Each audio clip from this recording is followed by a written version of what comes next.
The first preseason game is in the books for the 49ers after they just play the Titans at home. It was a losing effort, but obviously wins or losses is not what matters in the preseason.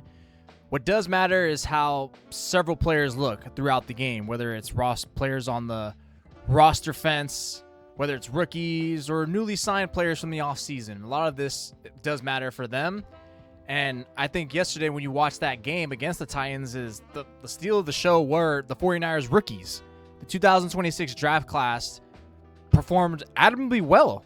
I'm going to go through the winners and losers from that. That's not just the rookies who performed. There were some other players who took a hit from the performance or lack thereof, even ones that didn't show up. But let's stay in line with the winners. And obviously it's the rookies, and it starts with the flying Hawaiian De'Zhaun Stribling. Like, he didn't need to go out there and flash with those stats. He finished the game with 7 catches, 63 yards, and that alone is impressive for a debut on any field. Maybe part of the game plan clearly was to get him to showcase his ability, because the 49ers have kind of been a little bit not pissed off, but maybe a little agitated by like the polarizing pick that De'Zhaun Stribling was at number 33. That's not necessarily a bad thing at all. That's not to really like poo-poo them. It's really just like, hey, look, see, this is why we drafted him. And boy, it's impossible to not feel encouraged about how he looked. You know, forget the stat sheet. He could have had 3 catches and that would have been fine, because what really mattered was his usage. What kind of routes did he run? Because he was limited to only a few, like to go balls, dig routes, dagger routes. You know, it wasn't really a variety of routes he was running at Ole Miss. Part of that was definitely their offense, and maybe it was through his own limitations. But in this one, you saw like a nice little variance. Some of it was still from what you would see from college, but of course the 49ers are going to show, you know, a whole repertoire of his arsenal of what he's able to do, because they want to keep teams guessing when the regular season comes. That's when you really want to unleash him of what he's capable of doing with route running. But everything he did was a tough catch, was strong, was pretty explosive. You know, it's funny because he really is the Juwan Jennings replacement. You know, he really is, where his blocking is tough.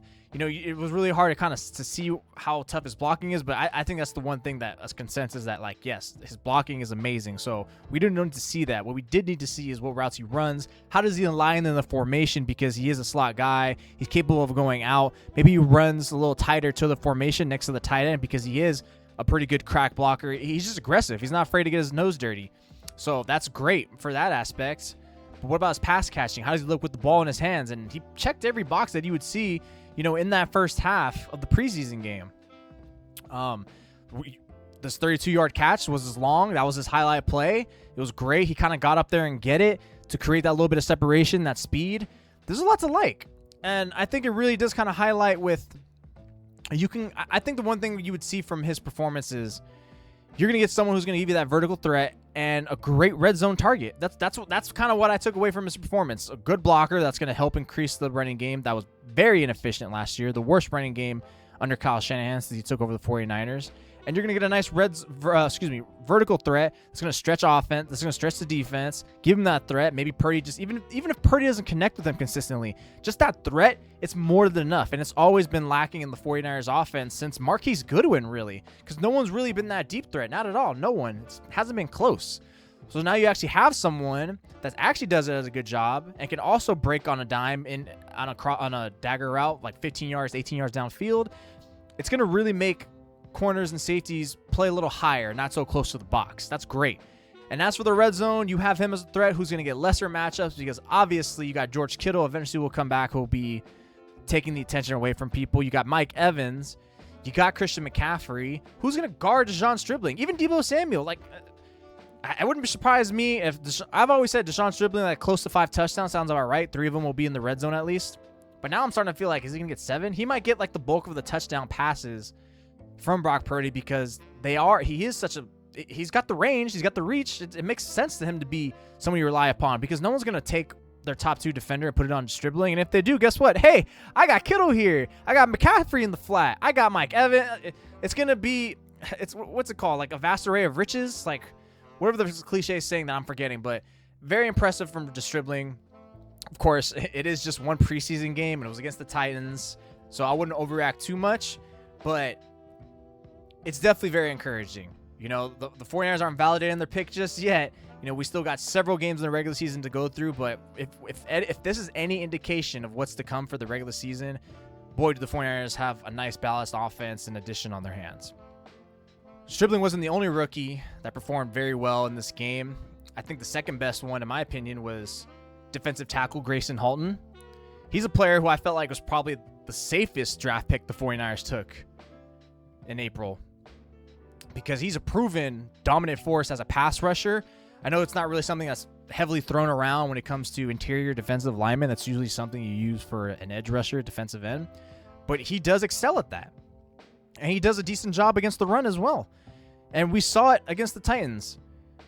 The 49ers played their backup defense against the Titans starting offense. And that went about for 4 series? Maybe 5? It was kind of crazy to see the Titans run that much, but I understand it on a new offense. So those are great, solid quality reps for the 49ers to get. Obviously, there's no game script. Everything's kind of just bland. Everything's kind of, lacking in creativity or your true scheme.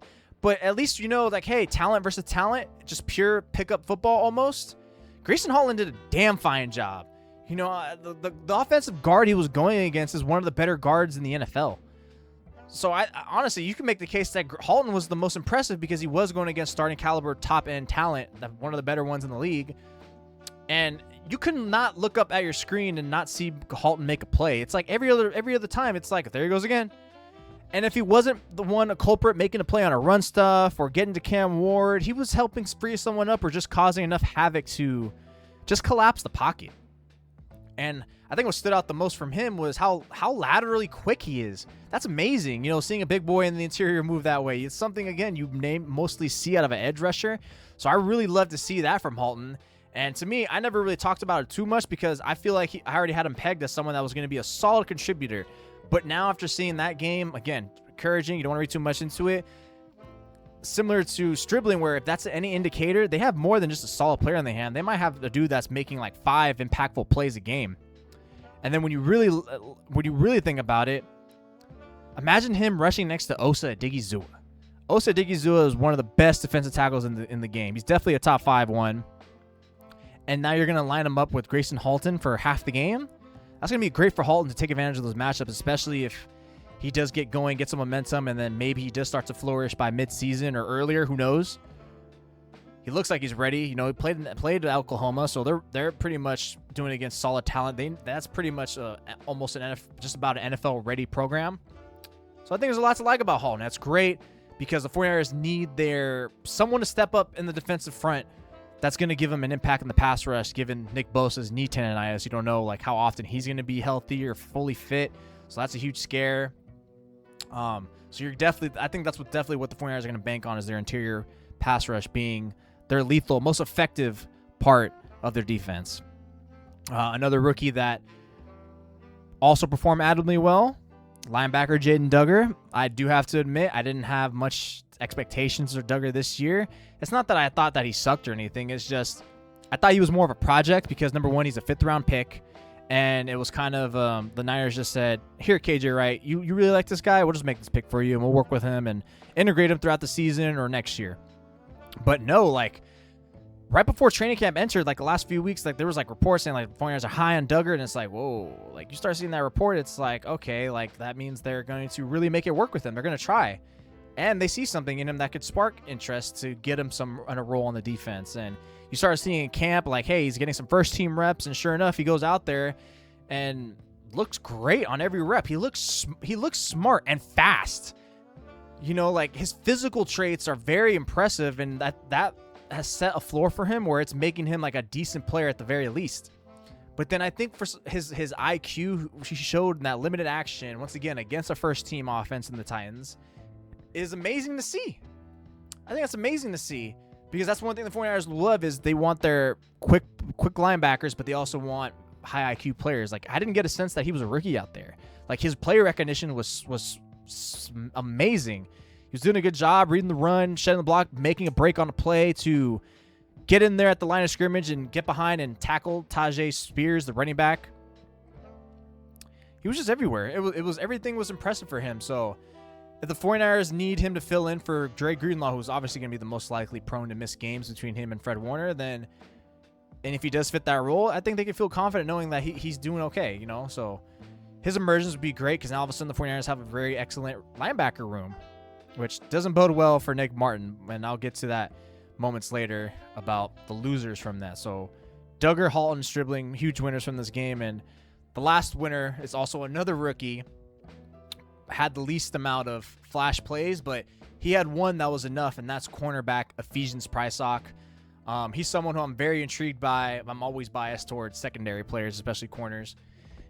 And he had to come on with 4 or 5 minutes left in the first quarter because Jack Jones got hurt. I'm not exactly sure how significant it is, something with his hand or wrist, but nevertheless, he never came back, and Ephesians Prysock took the baton the rest of the way.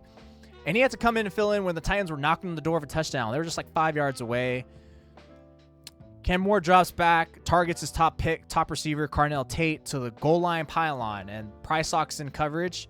Doesn't freak out. Stays on his man. Puts the hand on his hip, which is fine because too many corners. I think that's the thing that drives me nuts about defensive backs and corners. They'll go too high with their hands. Like, no, if you hip check, karate chop, or just put it on there and use it as leverage without tugging them, that's not going to get called. That shouldn't get called because it's not really crazy contact or disrupting the pass. It's anything that's giving you leverage without disrupting the catcher, because that's all that matters. As long as you don't disrupt the catcher and you give yourself a leverage, who cares? And what you saw there is he broke the pass up beautifully. It was awesome, and you just saw his length, his range, and his smarts. So I really like that. And that one play says a lot about him, that he's ready for those moments, and his physical skills are an edge that no one else can provide in that 49ers secondary. It's not Upton Stout. I know he's a slot guy. It's not Diamond Lenore. He's small. And Renardo Green's not that lanky of a guy either. So if Prysock starts to emerge and Renardo Green starts to falter, ooh, that would be something nice on their hand, because now they'll have a secondary player who gives them a matchup that no other corner can get, which is those taller guys, those lankier guys, and that's someone where he can compete with. So that's one player I'm definitely going to be circled the most on next week when they play, I think, the Chargers. That should start to hopefully raise the ranks through his play. And maybe he's already earned a spot in the dime package, and given the way Jack Jones is hurt. So that's a huge question. As for the losers from that preseason game, I think it's the 49ers. Number one in this regard, is the left guard position. Like, as great as everyone was, that pales in comparison to how much of a panic red alert of the button that everyone should be pressing on that left guard situation. It's very bleak. You know, Connor Kobe, who took most of the first team reps up until like the last 10 days of practice or week, spent the whole first half starting right guard. He got no looks at left guard in that first half. It was all Robert Jones. So not only are the 49ers saying, okay, it's not working with Connor Kobe, he's not our starting caliber left guard, but neither is Robert Jones. What was it, the first or second drive that he had that penalty? And he just was kind of getting bullied a little bit. He's not a solid caliber left guard. If he has to fill in for you a game or two, fine. But if he's someone that you want to start for a whole season, oh, God, good luck. Say your prayers, because you guys are screwed. That's going to be a liability for the 49ers. And thank goodness it's next to Trent Williams to make it a little better. And that it is a guard position, because guard play is a little easier to mask and overcome, because the 49ers have played with middling guard play before, and it's been okay. But it can be detrimental when you're playing those high-stakes games, especially against valiant, aggressive defenses like the Seattle Seahawks, like the Los Angeles Rams. Those are the games that position is going to get exploited, and you're going to have to find ways around that, whether through the successful running game or just quick game, and just make sure Purdy doesn't hold the ball into his hand for too long, so he's a sitting duck in the pocket. But yeah, left guard is tremendously alarming. Unless something changes in training camp with these guys that suddenly steps up, and we see it in preseason, I'm very, very concerned, and I have no hope for the position. There's not really anyone that you could trade for. There's not really anyone you can sign. There might be one guard you could sign that his name eludes me, that's kind of prominent or popular, but how much? I guess at this point, I was about to say how much more can it get better, but how much more can it get worse? And I think at this point, not much. So even if it's a little upgrade, it's worth it to bring solidification or a boost in any aspect of the pass or running game. But left guard is a huge concern. As great as it was to see those rookies play, the four I listed before as winners, the biggest losers of the 49ers to see that left guard position not be anywhere close to feeling sufficient. Another loser, which is rare in this sense because it's a rookie. You know, most of the rookies for the 49ers played well, as I said, but there was one who didn't necessarily play bad. It was just it was just underwhelming. Who didn't do much. And it's a rookie who I've been hyping up and expecting to be the most impactful player from this draft class, and it's edge rusher Romello Height. He didn't do anything. He didn't stand out. You know, and outside of like 2 snaps that I can recall where he's stunting from his position and helping free up Grayson Halton for tremendous reps, so he gets credit for that. But I give him half credit for that because good at executing and good on doing your job. But I don't think that's necessarily something that's unique to him that he could have created that someone else on the defensive end roster that the 49ers couldn't replicate. So I'll give him half credit. Because other than that, he didn't pop off the screen. He couldn't generate one meaningful, impactful snap. And I think the one thing that was surprising to me was seeing how he didn't necessarily explode off the snap, which is something the 49ers hyped up about why they drafted him in the first place. It also led them to why they drafted Grayson Halton, but Halton stood out more, and he actually showed it. Where Height, it was like he was matching everyone's first step. It wasn't really fast. It was kind of odd. It was a little discouraging to see. And once he gets to his rush, he gets the stack on the player. He's just kind of there. He kind of was just the guy. And again, same thing with the winners, the positives, the rookies, like encouraging, but not going to, his fate's not sealed. With Height, discouraging, fate not sealed. For all we know, he'll do great in the next 2 preseason games, or maybe he does bad and we have an idea that it's not going to go great. It's going to take some time. And sure enough, week 2, week 5 or 6, he starts flashing. So not concerned with him, but it is discouraging that at least I didn't see that first step, because that's something that's going to translate into the regular season. And I don't know, maybe he ate something bad that morning. I don't know, but that was something that caught my eye. I was like, huh, okay. But another loser. This ties into Jaden Duggar being a winner and looking impressive, and that's second-year linebacker Nick Martin. He's been a player who, for the last month and a half, I've been saying that I think he's going to get traded or cut. Because when Duggar got drafted, that's basically a KJ Wright pick. So now he's attached. Now that's a soft spot for KJ Wright, his Duggar's position coach. And I'm sure Raheem Morris also gave his blessing, was like, yeah, I'm down for this guy too. I like him. So they already have that sweet spot for him. That's the guy they wanted. That's his guy. And what we've seen with head coaches and just coaching staffs in the years, like when they take over a new team, they'll try to adapt as much as they can with certain players, but they're not attached to those guys. They didn't draft them. They didn't pick them. Nick Martin was a Robert Saleh guy, so I can fully see Nick Martin, as Jaden Duggar was part of the starting group, got more snaps, more impressive play in that game, and Martin had another missed tackle. He was part of the problem of what allowed Tajay Spears that big, massive run in the first quarter. He's on the outside looking in. And if you're Robert Saleh, you advocated for him. You just saw him close up at joint practice. You get to talk to Kyle and John, like, hey, how do you feel about this guy? Like, oh, I don't know, Robert. We're not feeling too great. We want to see some more practices in preseason, but if not, he's probably not going to make it. If not, they already know he's not going to make it, barring some crazy, miraculous stretch where he just goes on a monster tear, and it's highly unlikely. And then maybe by that time, before you cut him, you're like, hey, Robert, give us a 6th or 7th, and we'll kick him to you. And if you're the Titans, you're Robert Saleh, you don't really have necessarily like a bunch of great linebackers. You just put them in there and say, work on special teams, we'll work with you, groom with you, and then hopefully into 2027, you can be a key contributor or a role player. Maybe a starter. Who knows? Because I saw something in you that Raheem Morris and KJ Wright doesn't. So I think Martin's the lock to not make this team, and if anything, it should be traded to the Titans. It makes too much sense. Last but not least, moving away from rookie players, is another second-year player who was a loser in this one, and that's safety Marquise Sigel. He just did nothing to make me feel convinced or comfortable that he's deserves to be a starting caliber safety.